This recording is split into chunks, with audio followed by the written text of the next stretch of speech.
Մայրիկը ամեն ինչ անում էր երեխայի համար, ապրում էր նրա համար, բայց որոշ դեպքերում դա դառնում է թակարդ երկուսի համար է։ Վերջերս մեզ մոտ եկան մայր եւ աղջիկ։ Աղջիկը լուռ, հոգնած, մայրիկը ներգրավված, ուշադիր, ամեն ինչ անում էր, ստուգում էր դասերը, պլանավորում օրը եւ շաբաթը, հետևում էր սննդակարգին, գիտեր բոլոր ուսուցիչների մոտեցումներն ու մեթոդները, պահանջները, նա իսկապես ամեն բան անում էր երեխայի համար։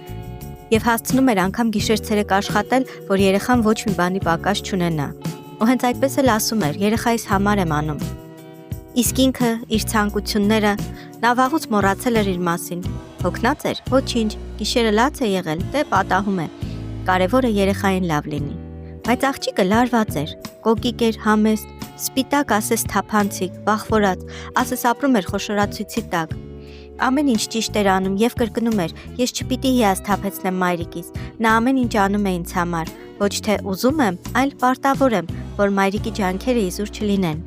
Երբ մայրիկը մոռանում է իր մասին, երեխան էլ է դադարում իրեն կենդանի զգալ, նա չի ապրում, պարզապես փորձում է արժանի լինել։